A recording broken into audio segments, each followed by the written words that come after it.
micrófono ya. ¿Listo? Sí. Yeah. Estoy agrandando la diapositiva. Ya. Buenas tardes, profesor, compañeros. Hoy nosotros vamos a presentar sobre el texto La profesión docente en Chile, saberes e identidades en su historia, de Iván Núñez Piedra. Bueno, los integrantes son Sebastián Andrés Contreras Gallardo, Patricio Alberto Montalva Domínguez, José Luis Paredes Astete y Nicolás Alexis Roja Brito. Bueno, en la introducción y lo que veremos en esta presentación serán hablar del origen histórico-cultural de la docencia. Se propondrá inicialmente un marco evolutivo de la educación. En relación con dicho marco, se indagará sobre las correspondientes fases de la conformación de dicho oficio y de las identidades. Se hablará de algún planteamiento sobre las perspectivas futuras de la profesión. Y como desarrollo final, le daremos a conocer nuestras conclusiones grupales relacionando y abarcando cada tema.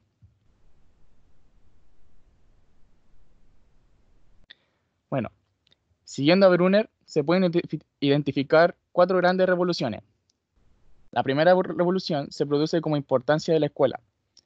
En la época colonial, seguida de la siembra de una poca y precaria escuela a lo largo del siglo XXIII y primera década de Chile republicano.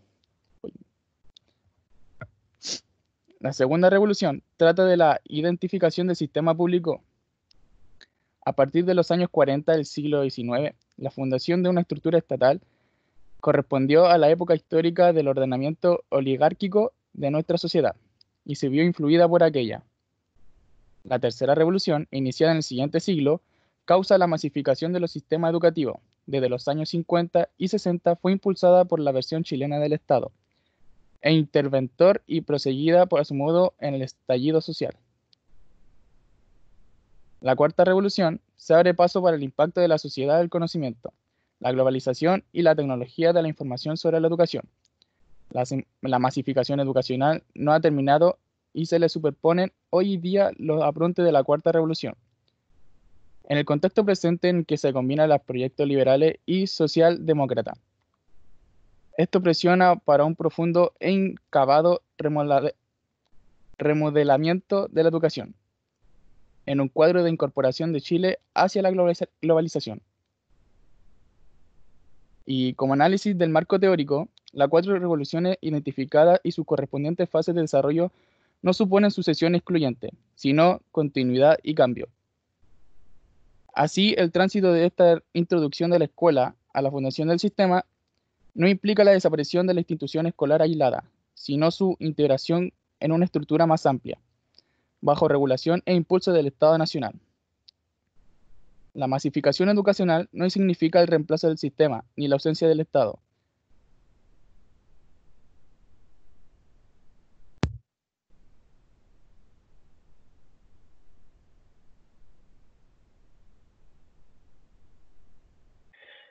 Bueno, maestros en la era de la fundación de la escuela. Bueno, al momento de su fundación, quienes ejercían la escuela eran eclesiásticos o legos, de carácter voluntario o asalariados, de los cuales ninguno tuvo una formación especial para impartir esta enseñanza. Bueno, los primeros, a excepción de su formación religiosa, debían dominar algunos conocimientos para poder educar.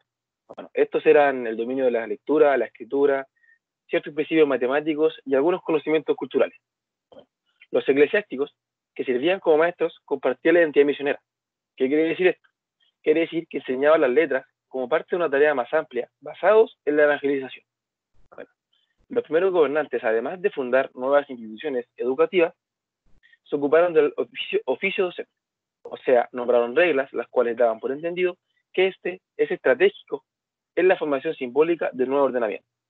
Bueno, aunque las autoridades eran de religión católica, no confiaban mucho en la lealtad de la Iglesia. Por esto, a quienes impartían la enseñanza, se le impusieron 3 exigencias: patriotismo, catolicidad y moralidad.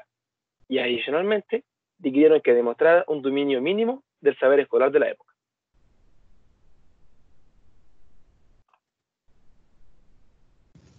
Maestros y profesores en la construcción del Sistema Nacional de Educación. Su primera profesionalización. El preceptorado primario. Para aclarar, desde un punto de vista histórico y etimológico, un preceptor es un profesor responsable de mantener un precepto, vale decir una cierta ordenanza, ley o tradición. Este término se utiliza para designar a personas encargadas de acompañar y orientar la educación de niños o adolescentes. La fase de edificación del sistema público tenía inicialmente maestros heredados de la fase anterior.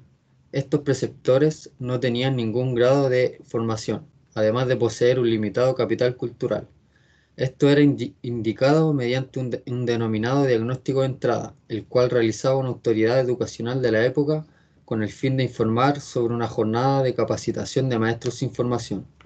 Según Rojas, en 1856, propúseme desde los principios conocer las aptitudes de los preceptores, cuya observación dio luego por resultado que de los 25 preceptores que componían el ejercicio, había 5 que leían un poco regular, y el resto lectura intolerable. 4 tenían letra que se podía mirar, y todos desconocían la parte ortográfica, y por este orden una gran carencia de todos los ramos que son obligados a enseñar en sus escuelas. Con estas palabras, Rojas da cuenta de la poca experiencia y capacidad de los denominados preceptores de la época. Con el inicio de la construcción de un sistema público nacional de educación, el Estado tomó más en serio la problemática de los docentes para una instrucción primaria y, según el reglamento de 1813, les pedían pericia y aptitud. En el acto de fundación de la primera escuela normal de varones, se adoptó el concepto de idoneidad, que hace referencia a la aptitud, buena disposición y capacidad de alguien para un fin determinado. Esto produjo la distinción entre el maestro improvisado y quienes han tenido y tienen una formación específica para la enseñanza.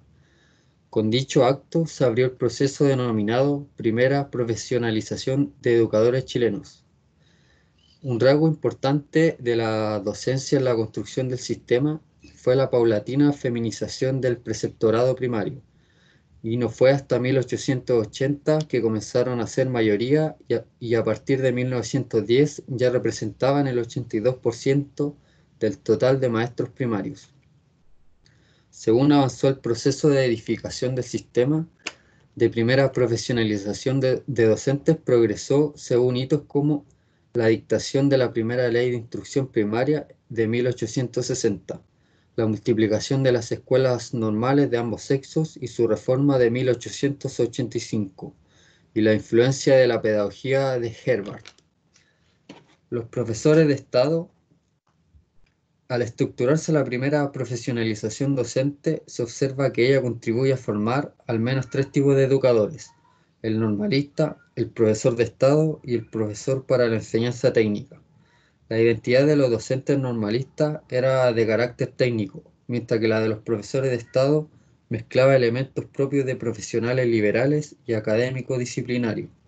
La identidad de los docentes de la enseñanza profesional también era una mezcla entre la condición técnica que caracterizaba a los normalistas y una versión simplificada de los dominios académicos de los profesores de liceo.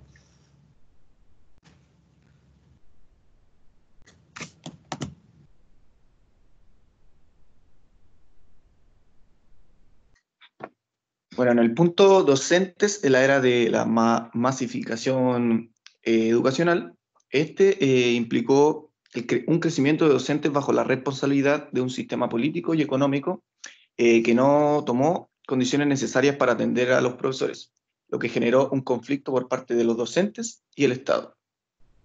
También en esta parte podemos encontrar varios puntos importantes, como el primero, donde se nos dice que no se reconocía a los docentes como profesionales, sino que al contrario de otros funcionarios con títulos. Estos eran considerados comunes y no se les concedía el concepto profesional.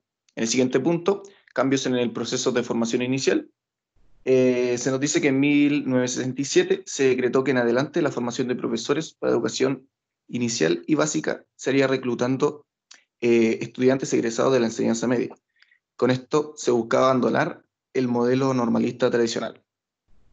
En el siguiente punto, tensiones originadas por la redefinición de lo público y lo privado, se nos dice que las bases de la precariedad de recursos y de reemplazo de la iniciativa estatal por la ambición del mercado.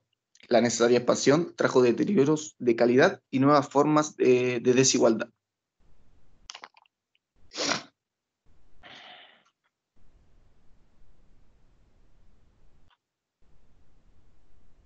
Y en el punto docentes en la transición de la sociedad o la economía del conocimiento, se abre paso a una cuarta revolución educacional, donde se enfocan principalmente en la escuela, buscando adaptar la educación a las condiciones de la economía, lo que genera molestias y dificultades provocando esta cuarta revolución. Y también en el punto de la segunda profesionalización de los docentes, busca responder una nueva calidad o cualidad del trabajo docente, y la de la universalización del sistema escolar, y la perspectiva de la educación permanente.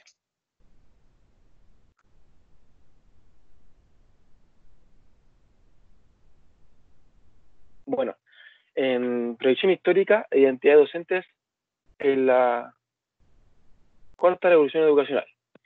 Bueno, en un futuro se espera un avance en la construcción de nuevas identidades colectivas. Bueno, Andy Hargreaves caracteriza a los docentes como catalizadores y también como contrapartes. En el primer sentido, los identifica como promotores de aprendizaje cognitivo profundos, y en el segundo, los identifica trabajando y aprendiendo en equipos colectivos. Hargreaves sabe que la sociedad también tiene efectos negativos, como la ampliación de la brecha entre ricos y pobres. También la incorporación de los jóvenes en una cultura de virtualidad, el individualismo, el desgaste del medio ambiente, los riesgos de conflicto y violencia propuesta por la diversidad cultural. También advierte que los docentes de la sociedad a la que pertenecemos decrecen desgraciadamente. Esto quiere decir que se convierten en víctimas de procesos de desprofesionalización, o sea, el debilitamiento de los apoyos a su labor, como los sueldos limitados, en las reducidas oportunidades para aprender con y de sus colegas, y sobre todo la carga excesiva de trabajo.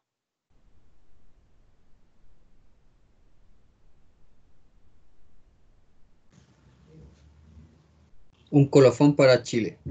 En el contexto de países desarrollados, paradójicamente se ha denunciado la desprofesionalización de los docentes, tal como lo menciona Hargreaves y otros intelectuales de la pedagogía crítica. En Chile nunca hubo una profesionalización efectiva de los docentes. Se pasó del inicial no profesionalismo a procesos de desarrollo de la condición funcionaria. Lo que se discute no es cómo se construye una condición perdida, sino cómo reconociendo raíces y tradiciones recuperables, se avanza en la edificación de una identidad profesional acorde a los tiempos que vienen.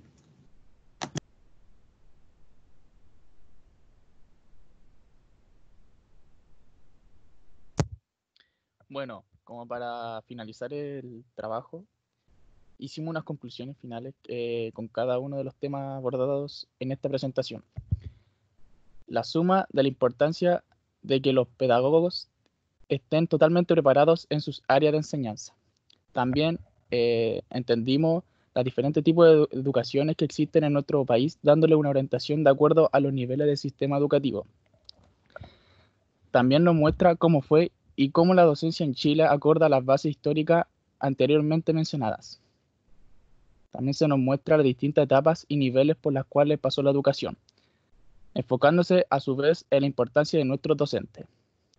Y así daríamos por finalizado nuestro trabajo.